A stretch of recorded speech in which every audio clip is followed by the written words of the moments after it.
Guys, Ben McGinn here, and welcome to another one of my YouTube tutorial videos.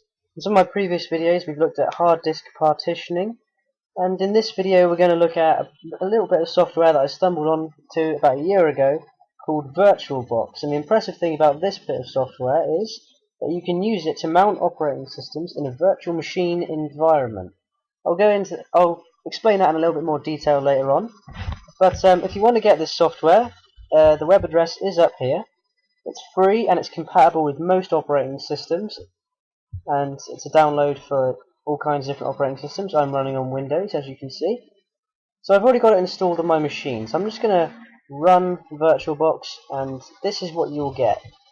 I'm just going to guide you through a setup process to create a new machine. But the important thing to remember about this software is it is a leeching program. It takes away random access memory, hard disk space and CPU usage from your laptop or computer, which is the host, in order to make virtual machine environments for certain operating systems. The great thing about this is you can have an operating system within an operating system, or even treble operating systems. So we're just going to go to New, and we're going to make a new virtual machine through this setup wizard. And this is the operating system selection window, so you can just pick from all different companies. I'm going to go for Microsoft Windows and all their versions of operating systems. I'm going to set it to XP and name the computer Windows XP Test. And we're going to go next. Here's where you assign it its random access memory. It takes away RAM from your computer and uses it in this machine.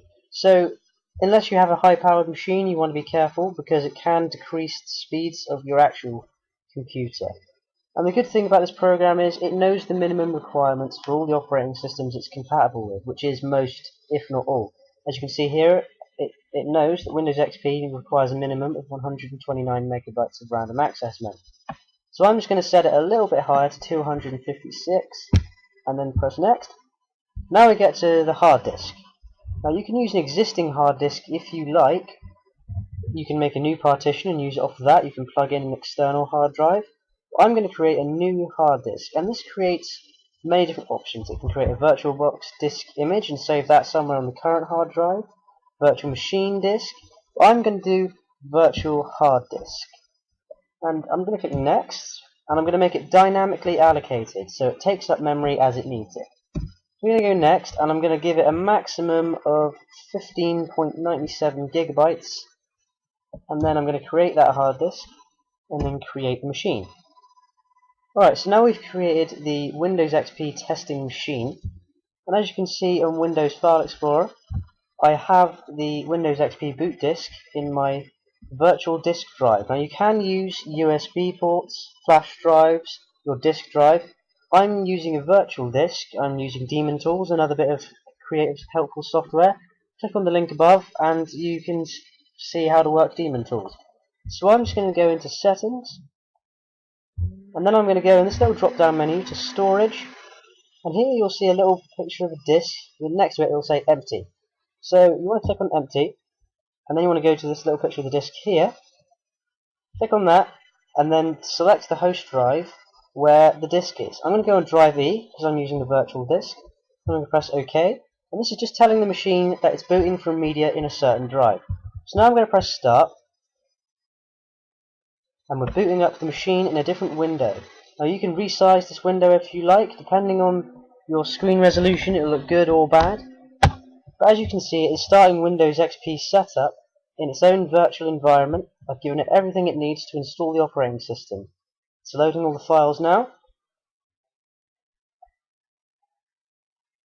And the impressive thing about this software is you can put Mac operating systems on a PC. But I think its main use is to test an operating system before you install it on the actual host.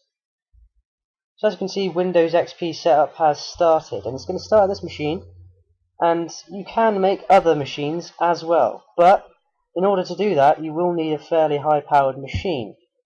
So this machine isn't quite the one which I'd like as a host. There you go. And as you can see, it treats it just like a normal computer. It captures the mouse, and you can click on the left control to release the mouse.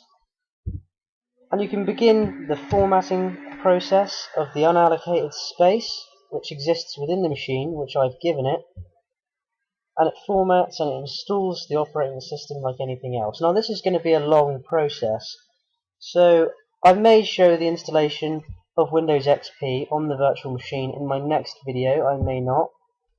I hope you enjoyed this little tutorial, and I hope you would like to download Oracle VirtualBox, because I can personally tell you it's a very, very, very useful bit of software when it comes to testing out operating systems. Maybe your boot disk for Windows 7 is only designed for Dell computers and you want to try it on an Acer. But this is a bit of software you can use if you just want to play about or you do want to test out the operating system. If you want to subscribe, please do. There will be more videos.